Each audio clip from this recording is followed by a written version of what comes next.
Thank you for tuning into the Secure Your Energy Show, where we have real life conversation with real life people. Our show explores the solar and energy storage market. I'm your host, Michael Gibson, and my company is Fortress Power. The Secure Your Energy Show airs bi-weekly on Wednesdays at 11 a.m. If you would like to be a guest on our show, please email us at sales@fortresspower.com. Hashtag Secure Your Energy Guest. Today's guest is Jing Yu, CEO of Fortress Power.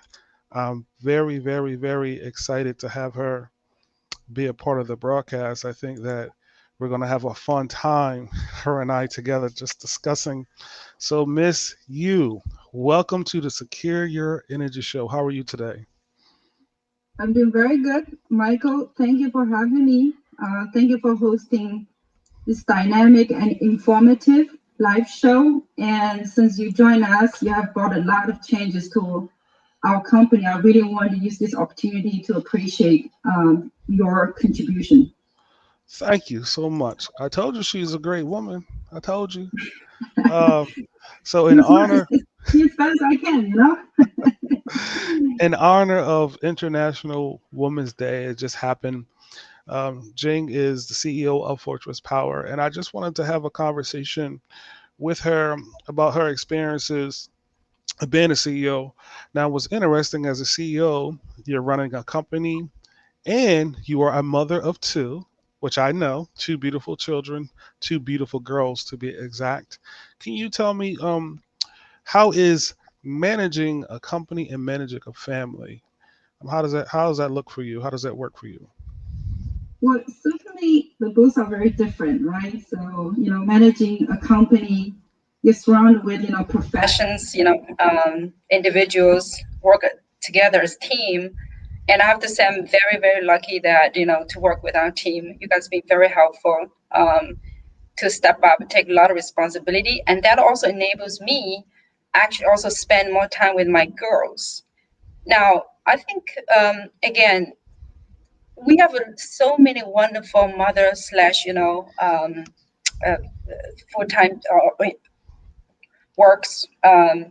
Now I think there's a three things why makes the women that are mother slash I would say mother and take so many responsibility, do their full-time job or part-time job, and then raise up kids. I think there's a three factors. One is the love, second is the passion, and third is a sense of responsibility. Now, I want to suggest you guys, if anybody interested in this book, is called Men's Search for Meaning, which is wrote by Dr. Viktor Frankl.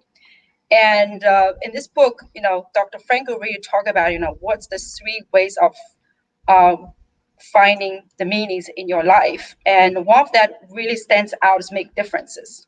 So he was talking about, how many people in not Nazi concentrate that did, basically died and did not survive, and because there were too many hopes and the people there, of course it was very harsh condition, but also the reason why made him to able to survive is because he always wanted to make the differences. So he was imagining himself instead of standing in front of hundreds of students, teach them about um, psychology, about things that matters to the human kind, and that made him to survive. So the sense of responsibility, I think, plays a very important role both in your career and personal life.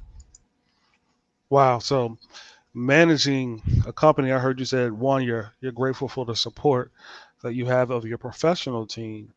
Not at home. What kind of support do you have to help manage the home life? What does that look like managing that at home? Yeah, so I'm very lucky. We, of course, everyone needs help, and I always encourage anybody needs help, ask for help. Um, so we hire a nanny, very kind. It's very kind lady from Puerto Rico. She lived in mainland for years. She's come and help us a lot. And before, when my first girl, who's now 4.5 years old, I had my parents-in-law come in and help me with the first child. It's always a little bit, difficult when you was first time mom. And then I have to say that My husband's been also wonderful, very supportive. He has also very busy schedule, so we just coordinate. I'm sure Michael just same at your house, with your wife, Joy. You guys have to team up, to make best out of it. Well, you know what I find very fascinating and unique about you, Jing? You are a very powerful, intelligent woman, and yet you ask for help. I think a lot of people don't ask for help when they need it. And in my opinion, I think that is one of the keys to your success, that you're comfortable enough to ask for help. When did that start? How did you get that? Because normally people I say that are type A personalities that want to be really successful, really want to have their hands on, normally it's hard for them to delegate responsibility. When did that come for you? Well, I think that I was fortunate enough to live in different countries, right? I was born in China. I went to Germany for school, and then I live in the States now for over 10 years. Now, when you go to a new country, you basically are like a piece of blank paper. You don't know about anything, and you're trying to figure out. And again, it puts you in a situation that you have to ask for help, right? I didn't know how I signed up a lease when I come to the States in 2012. I really didn't know, and I had to ask and figure it out. So sometimes I think you would get in a situation that it kind of made you have to ask for help. And then when you start to practice it, then you see the benefits of it. And then gradually you're going to open up yourself. Now, in terms of delegation, I always have the mindset is that amount of time that I have is limited. Amount of knowledge I can have is also limited. So and I don't want to be the one that works has to work 24 hours 7 days and to check all the details of the work that our team perform. And I don't think that is necessary. And I think too much control, too much management, it's actually going to lose the creativity of the individuals that we have in team. So yeah, I like that we as a team collaborate together, and of course, and have the individual take more responsibility, more authority, um, and we're just going to be in a much better place. I told y'all, Jing is powerful. I mean, I in my personal experience, I've worked for many different managers in my professional career, and that's probably the hardest thing to do, is to say I need help. That's probably one of the harder things to do. Also, one of the hardest things is just to let go. So I really admire your ability to do that. Now, given that you're not from this country, so you're new to this country, given that you are a person of color, given that you're in a male dominated field, given that English isn't your native language, how have you been able to overcome what some may perceive as obstacles? Yeah. Now I have to say that I don't feel, or maybe I didn't pay too much attention. I don't feel like there is obstacle because I'm a woman, because I am not from this, born in the States, and maybe I didn't pay too much attention to that. But occasionally, I would say, if I reflect back to this, take a second to reflect back, there's a few meetings I surrounded with a group of male colleagues or um, peers, that sometimes they tended to discuss things and probably, forgot or didn't even wanted to ask you for your input opinion. In that cases, a few times I just raise up my voices and be very firm, talk about what I think, what my opinion is, and if I have to repeat, I just repeat a couple of times until I get attention.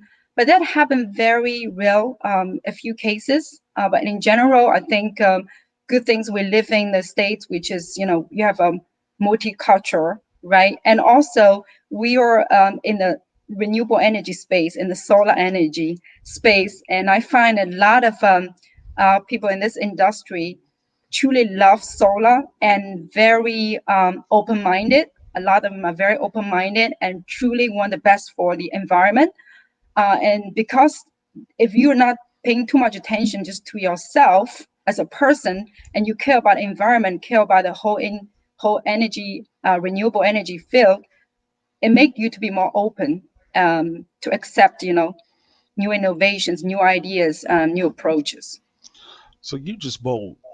So tell me about uh, you're from China, and then you go to school in Germany. What gave you the courage to be able to do that? Because that's quite a distance away. And I know you said you felt comfortable asking for help, but to be honest, I don't know if I would do that. I'm an East Coast guy. I've never been to the West Coast. So I couldn't imagine leaving my country, going to another country to study. What did that look like for you? What made you feel comfortable to make that leap? Well, Michael, you know that when you're in a young age, you probably has more encouragement. You're probably more brave. I'll put this way, because you were young, you could be naive. You didn't know what you're not going to come. So I was young, and my parents, my father was actually the one that helped me to find my direction and point me a couple of direction, let me to choose which way you want to go. And I was just curious. I never left the country. I would never travel, to other countries back then. I also back then barely travel even out of the province that I used to live.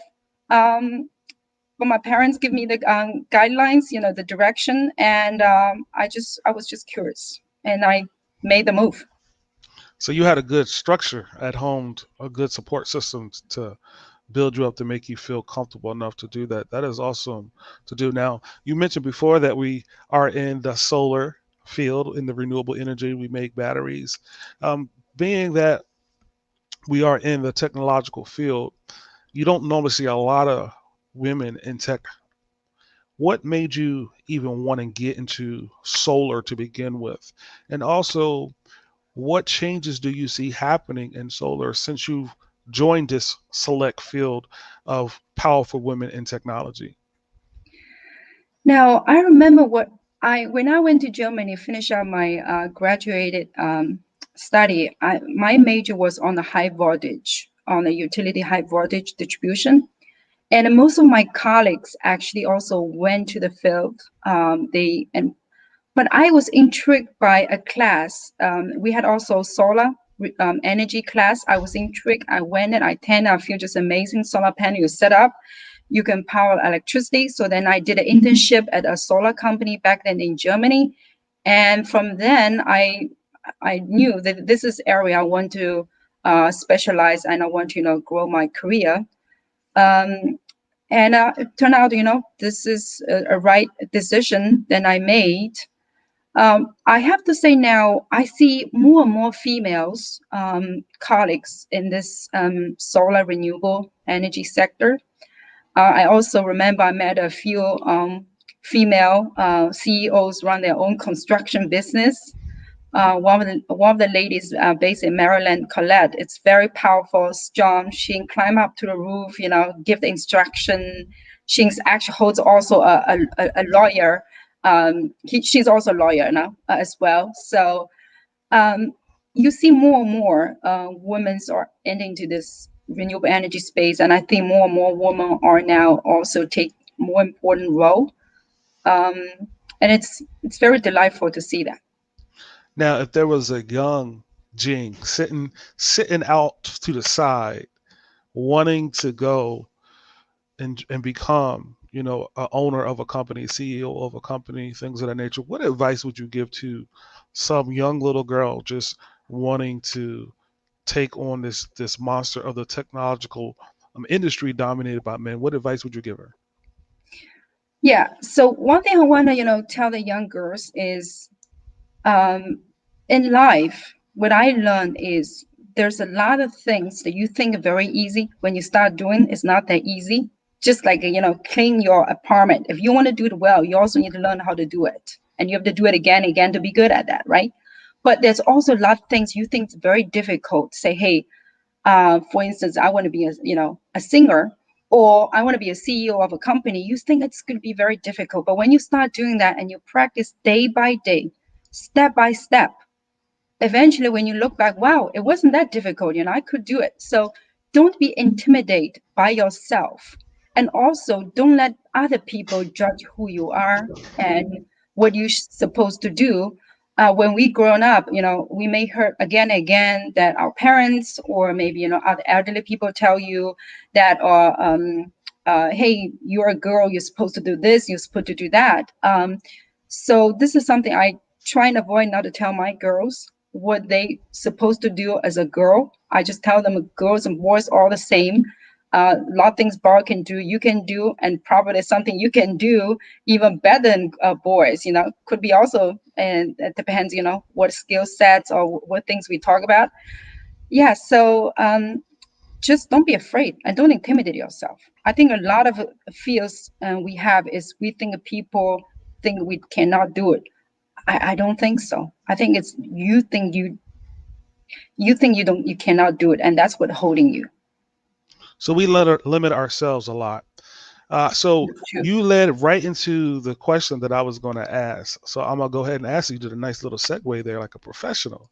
Uh, what barriers? No, that's not the question that I wanted to ask. Here's the question I want to ask right here. It's basically saying, what do you think uh, your daughters, the effect of having such a powerful mom has on your children? You mentioned that you tell them that there's no difference between boys and girls, and there's things that you can do probably better than even in boys. What effect do you think that has on your daughter seeing you in such a powerful position? Now, first, I want to say, Michael, I think all the mom are very powerful because we're raising the next generations, right? The future, a generation. So moms are very powerful. The responsibility that we have is huge. Now, for my girls, I think what's gonna the way I try to educate them is I want them to be very confident about themselves. The one thing I also tell them is, listen, when you like my 4.5 years old, she's becomes want to be competitive. She goes to play some games. She want to be the one who win the game. Then I try to tell her is that win a game is not the most important. There's some games you can win, some race you can win, some race you can lose. But it's more important when you have the mindset is the reason you participate in that game or that race is because you want to be better than the day before. So you are there to challenge yourself. You're not there to show anybody else that I'm better than you. You are there to show yourself and listen, I can do better. So that mentality is very, very important. Very important. And again, that tell them, they can do a lot. They more than they can think. I think it's a good way to get their creativity out, and continue to perform themselves. And again, my girls, I have no mindset what kind of career they should be, uh, but I do want them to be a person that confident, be respectful, but do not need to please other people, but be respectful, nice, and do the things they like. And once they decide to do something, I do want them to give 120% commitment. That's an awesome answer. So we're not in competition with anybody else but ourselves. I mean that speaks volume to do better than you did the last time and not worrying about Yep. what others would do. And I think as a parent, obviously you know that I'm a parent.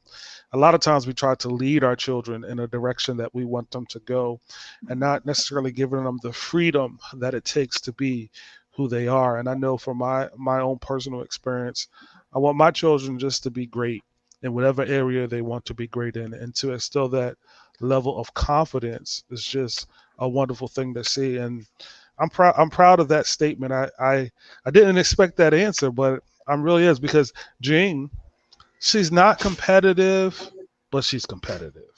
She likes to win, and I think all of us like to win. So Yes. it's very important to understand that winning is important, but it's not the main thing. Being better than what we were the day before is ultimately, the goal.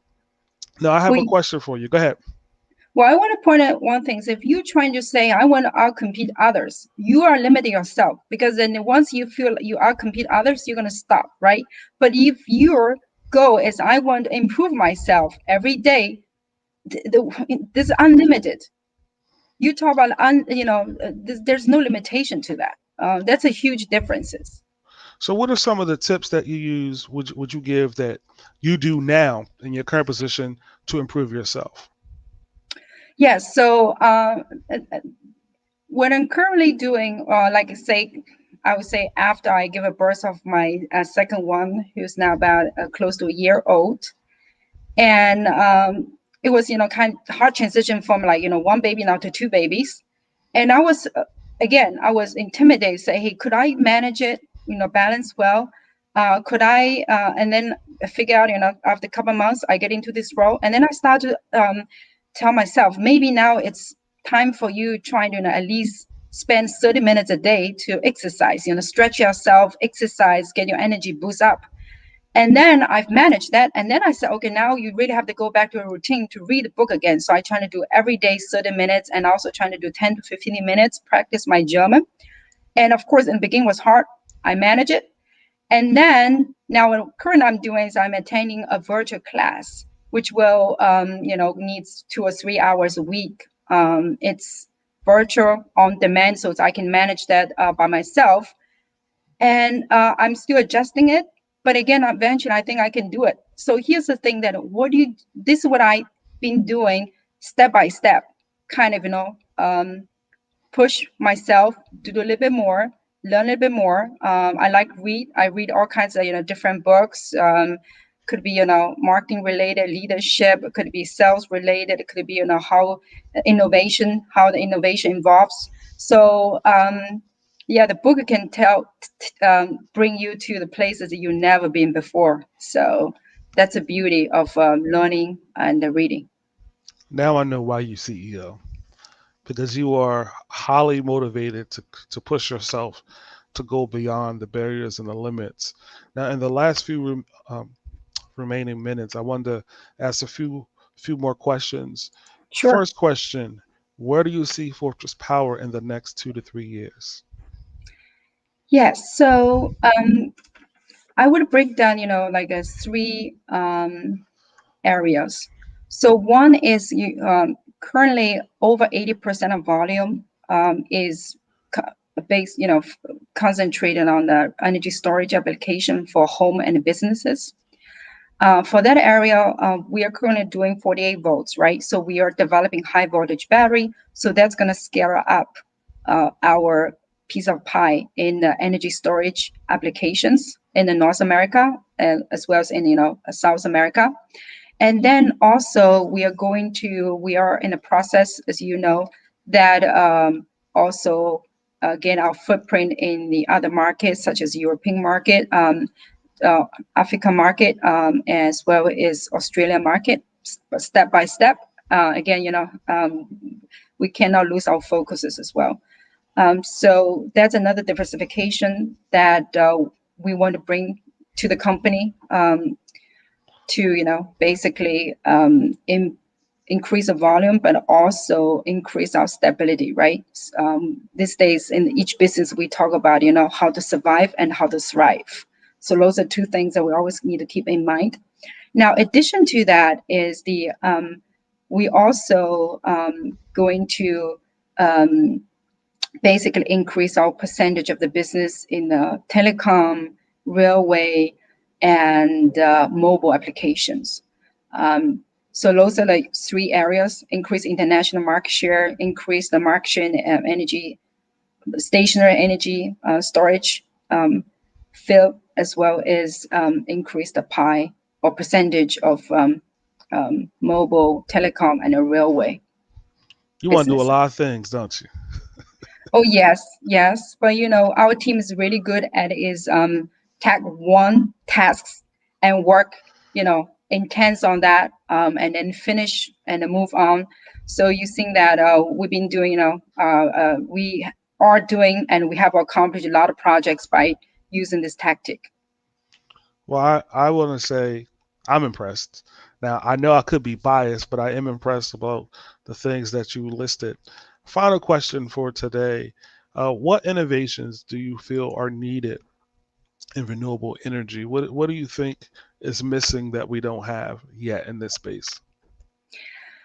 Uh, let's put this way. So what I can envision is, decades later, then each home have its own energy source, right?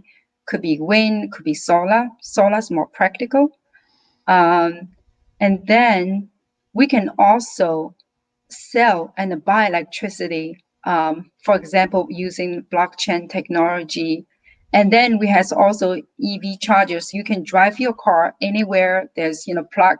You can, if you drive in the Middle East, right, or not Middle East, the Middle West, and then for miles, and you see a home, and you don't have to wait for like charging station. There's people have their solar on the roof, and there's charging station right on the spots.